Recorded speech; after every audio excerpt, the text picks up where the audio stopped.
ஒரு 20 வருஷத்துக்கு முன்னாடி போனா எஜமான், நாட்டாமை, சின்ன கவுண்டர், சீவல பெரிப்பாண்டின்னு அந்த ஜாதி பெருமைகள் பத்தி பேசுற படம் தான் நிறைய வந்துட்டு இருந்தது. போற்றி பாடடி பொண்ணே தேவர் காலடி மண்ணேன்னு பாட்டு வரும்போது அது ஏன்னு உங்களுக்கு கேட்க தோணல.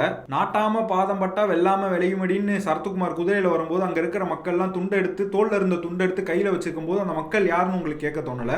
கோட்டையோட கவுண்டர் பஞ்சாயத்து தான் பெருசு அப்படின்னு சொல்லும் போது என்னடா இவ்வளவு பெரிய முட்டாள்தனமா இருக்குன்னு சின்ன கவுண்டர் படத்துல வர வசனத்தை உங்களுக்கு ஏன்னு கேட்க தோணல. ஆனா ஜெய் பீம், பரியேறும் பெருமாள், கர்ணன் போன்ற படங்கள்ல அவனோட உரிமையை கேட்கும் போது மட்டும் நமக்கு உறுத்துது.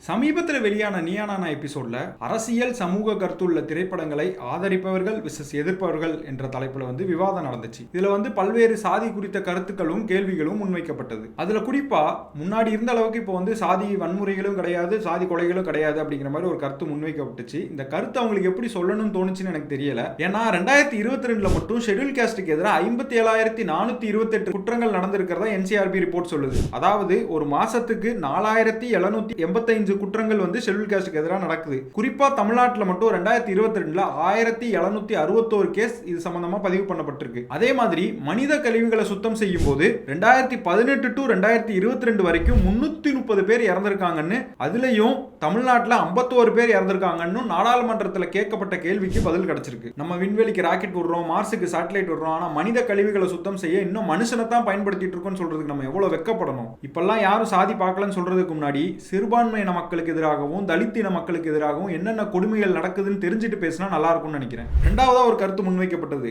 ஏன் இப்பெல்லாம் சாதி பேசுற படங்கள் நிறைய வருது அப்படிங்கிற மாதிரி ஒரு கருத்து முன்வைக்கப்பட்டது. ஒரு சின்ன திருத்தம், சாதி பேசுற படங்கள் இல்ல, சாதி பாகுபாடு பத்தி பேசுற படங்கள் தான் இப்ப நிறைய வருது. ஒரு 20 வருஷத்துக்கு முன்னாடி போனா எஜமான், நாட்டாமை, சின்ன கவுண்டர், சீவல பெரிப்பாண்டின்னு அந்த ஜாதி பெருமைகள் பத்தி பேசுற படம் தான் நிறைய வந்துட்டு இருந்தது. போற்றி பாடடி பொண்ணே தேவர் காலடி மண்ணேன்னு பாட்டு வரும்போது அது ஏன்னு உங்களுக்கு கேட்க தோணல. நாட்டாம பாதம் பட்டா வெள்ளாம விளையுமடின்னு சரத்குமார் குதிரையில வரும்போது அங்க இருக்கிற மக்கள் எல்லாம் துண்டெடுத்து தோல்ல இருந்த துண்டெடுத்து கையில வச்சிருக்கும் போது அந்த மக்கள் யாருன்னு உங்களுக்கு கேட்க தோணல. கோட்டையோட கவுண்டர் பஞ்சாயத்து தான் பெருசு அப்படின்னு சொல்லும் போது என்னடா இவ்வளவு பெரிய முட்டாள்தனமா இருக்குன்னு சின்ன கவுண்டர் படத்துல வர வசனத்தை உங்களுக்கு ஏன்னு கேட்க தோணல. ஆனா ஜெய் பீம், பரியேறும் பெருமாள், கர்ணன் போன்ற படங்கள்ல அவனோட உரிமையை கேட்கும் போது மட்டும் நமக்கு உறுத்துது. நமக்கு ஒரு தீண்டாமையோ சாதிய வன்கொடுமையோ நடக்கிறதுனால இங்க யாருக்கும் நடக்காது அப்படிங்கிறது கிடையாது. நான் முன்னாடி சொன்ன டேட்டா மாதிரி இங்க தமிழ்நாட்டில் ஒவ்வொரு நாளும் சாதிய வன்கொடுமையும் சாதிய வன்முறையும் நடந்துகிட்டு தான் இருக்கு.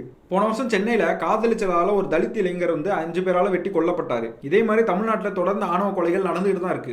ரீசெண்டா கூட கோகுல்ராஜ் கொலை வழக்கில் கைதான யுவராஜ் பரோல்ல வெளியே வரும்போது ஏதோ ஒரு மாவீரன் சாதிச்ச மாதிரி தூக்கி வச்சு கொண்டாடினாங்க. இந்த நிலைமை எல்லாம் தமிழ்நாட்டில் மாறுற வரைக்கும் சாதியை எதிர்க்கிற படங்கள் வந்துட்டு தான் இருக்கும். மூணாவதா ஒரு கருத்து முன்வைக்கப்பட்டது, இயக்குநர்கள்லாம் இப்ப நல்லா சம்பாதிக்கிறாங்க, கார்ல வராங்க, ஏன் அந்த பணத்தை மக்களுக்கு கொடுக்கலாமே அப்படிங்கிற மாதிரி ஒரு கருத்து முன்வைக்கப்பட்டுச்சு. சரி, ஓகே, எனக்கு ஒரு கேள்வி வருது. கத்தின்னு ஒரு படம் வந்தது, விவசாயிகளுக்கு ஆதரவா. அந்த படம் வெளியாகி பெரிய வெற்றி அடைஞ்சு வசூல்லையும் பெரிய சாதனை படைச்சது. அந்த வெற்றி பெற்ற பணத்தை விஜயோ ஏஆர் முருகதாஸோ விவசாயிகளுக்கு எதுவும் செஞ்சாங்களா? அதை பத்தி உங்களுக்கு ஏன் எதுவும் கேட்க தோணல? இதே மாதிரி ஊழலுக்கு எதிராக சங்கர் இயக்குன படம் சிவாஜி வந்தது. அதுல ரஜினிகாந்த் நடிச்சிருந்தாரு, பெரிய வெற்றி எடுத்தது இந்த படமும். அதே மாதிரி அந்த வெற்றி எடுத்த பணத்தை ஊழலால பாதிக்கப்பட்ட மக்களுக்கு அவங்க 2 பேரும் எதுவும் செஞ்சாங்களா? அதை ஏன் கேள்வி கேட்க தோணல? ஆனா சாதியை எதிர்க்கிற, சாதிய வன்முறை எதிர்க்கிற ஒரு படம் வெற்றி அடைஞ்சா அந்த பணத்தை ஏன் மக்களுக்கு கொடுக்கல அப்படிங்கிற மாதிரி உங்களுக்கு தோணுது. தமிழ் சினிமாவை பொறுத்தவரை தான் ஒரு தலித் இயக்குனர் தான் சொல்றதுக்கு வெக்கப்பட்ட காலங்கள்லாம் உண்டு. ஆனா பாரஞ்சித் வருகைக்கு அப்புறம் தமிழ் சினிமா நிறையவே மாறி இருக்கு. தான் ஒரு தலித் தான் சொல்லி படம் எடுத்து அந்த படத்துல சமூக கருத்துக்களையும் பேசி அந்த படத்தை வெற்றி படமாகவும் ஆக்கியிருக்காரு பாரஞ்சித். குறிப்பா அவரோட மெட்ராஸ் படத்தை பத்தி நம்ம சொல்லணும். மெட்ராஸ் படம் அதுல பேசின அரசியல் இப்போ வரைக்கும் எந்த படமும் பேசல அப்படிங்கறத உண்மை. அவரோட வருகைக்கு அப்புறம் மாரி செல்வராஜா இருக்கட்டும், கோபி நாயனாரா இருக்கட்டும், பல பேர் பல வெற்றி படங்களையும் இப்போ வரைக்கும் கொடுத்துட்டு இருக்காங்க அப்படின்னு தான் சொல்லணும். அவங்க கார்ல போகட்டும், பிளைட்ல போகட்டும், அது அவங்களோட விருப்பம். இதே மாதிரி மத்த இயக்குநர்கள் கிட்டையும் போய் நீங்க ஜெயிச்ச பணத்தை மக்களுக்கு எதுவும் செய்யல அப்படிங்கிற மாதிரி கேள்வி கேட்டு பாருங்க, உங்களுக்கு பதில் வருதான்னு பார்ப்போம். கடைசியா ஒன்னு சொல்லணும்னு தோணுது. மண்டோவோட ஃபேமஸான வரிகள் ஒன்று உண்டு. People call my stories dirty but that is because your society is dirty அப்படிங்கிற வரிகளோட இந்த வீடியோவை முடிக்கிறேன். தொடர்ந்து யூடியூனை ஃபாலோ பண்ணுங்க. நன்றி, வணக்கம்.